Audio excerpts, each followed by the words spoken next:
Okay, here we are. We're going to be replacing the heater core in a 97 Mercury Grand Marquis. A while back I had it start leaking on me, so I just looped the lines for now. But now since colder weather's here, I kind of need my heater again. So we're going to work on that. Over here, what we got to do is we got to remove this whole dash. So, the first thing you'll want to do is get ready to remove the steering column, drop it down, and get rid of the glove box. Take it out of your way. There's 2 screws on your glove box. Down here, if you can see them, there should be one there. I already took it out, but then there's a second one right there. It takes a 9/32 socket to remove them.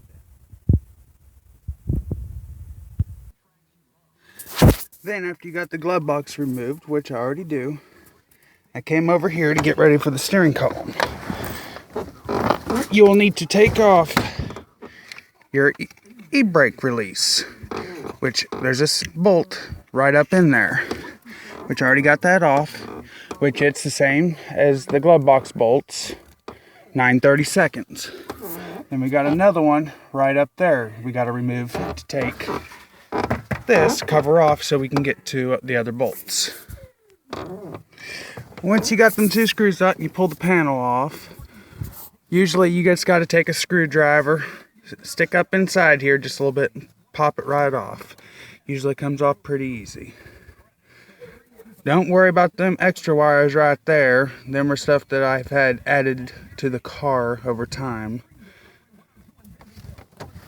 So now we got to take these bolts off.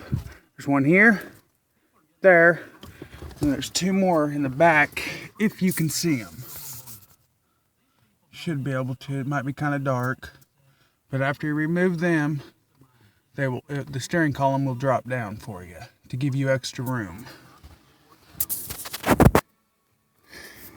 And before you get too far, don't forget to unbolt this. Take the screw out and pull this away.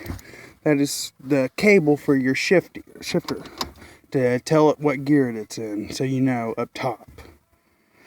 That is a 7/32, and the bolts down here on the steering column, or the nuts, they're a 1/2 inch. I would say, before you drop the steering column all the way down, you probably should do this first. I forgot. But right up in there, I don't think you can see it barely, there is a 5/8 nut you got to take off. And if the steering wheel's down, you might get in the way trying to get a ratchet and everything in there. So I'd say pull that before you drop the steering column all the way down. Okay, after you got the steering column dropped, what I would go ahead and do is grab a hold of these trim pieces, like what your clock is in, and start pulling them out.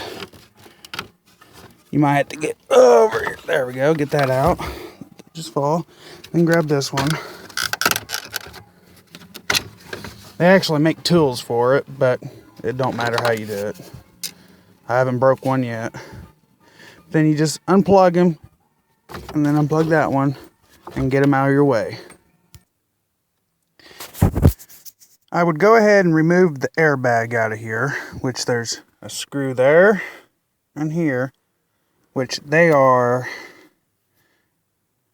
9/32, both of them. And then you'll have 2 more silver ones up underneath here. Somewhere right around in there. One right in there.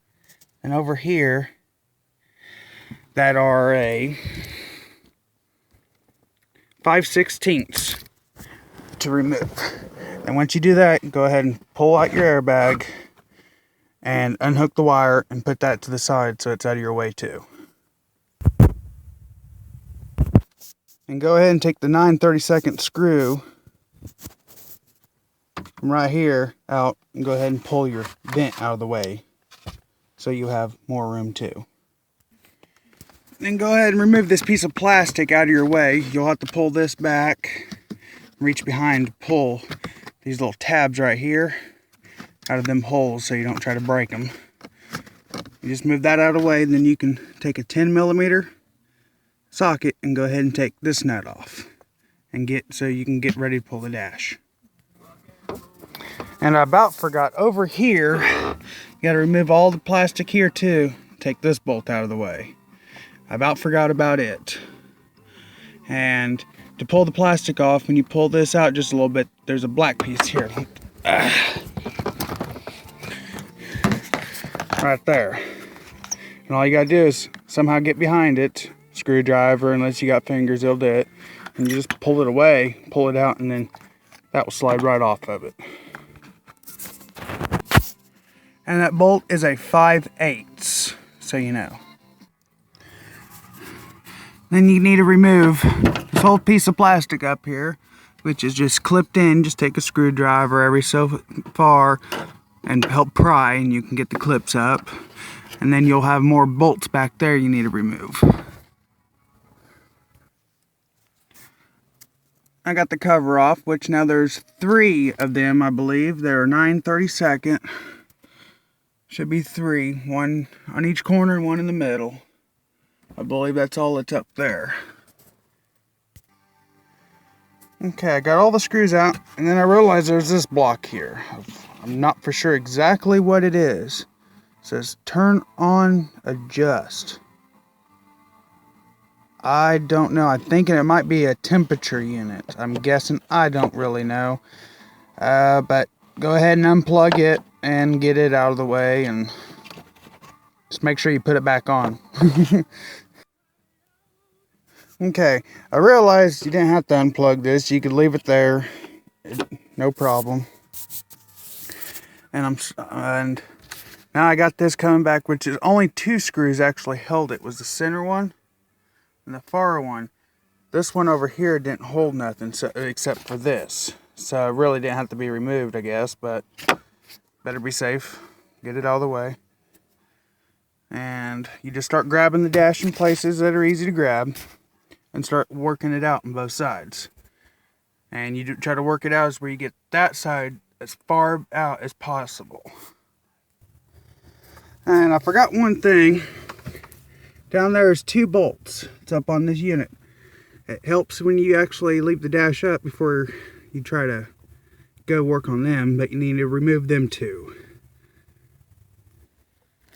Then outside, by where the heater hose or heater core unit that sticks out is, right here, back in here, if you could see it, yeah, there, you got to take that nut off too, and go from there.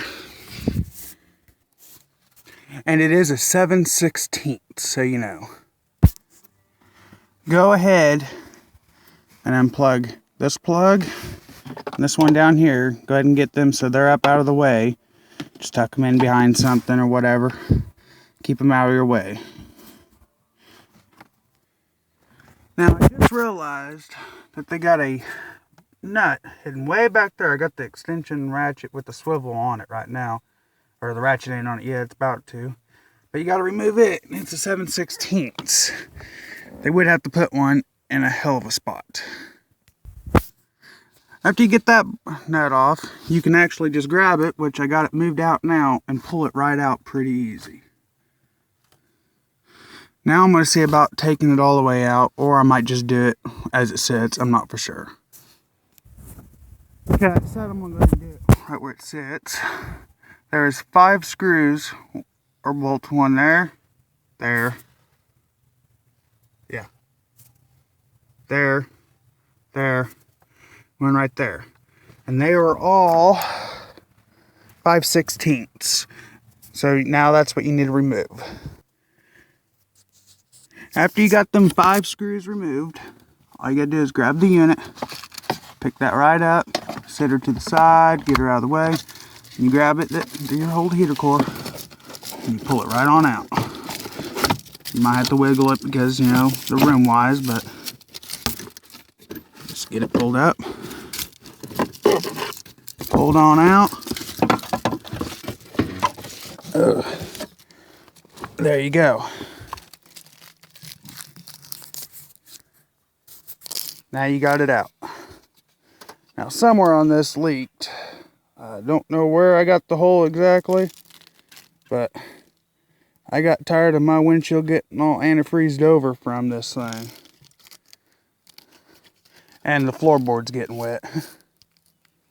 But now all you got to do is redo the steps backwards and put it all together. I hope this might help you out, because I wish I could have found videos to do this the first time I've done it. Okay. And maybe that one nut I told you over here to take off, I don't think you actually had to now. I think I just did that again on that, not thinking. Or, actually I think it does supposed to come off, but I had to take that other nut off to get it to work, I guess. I'm not for sure. But I hope this helps you out.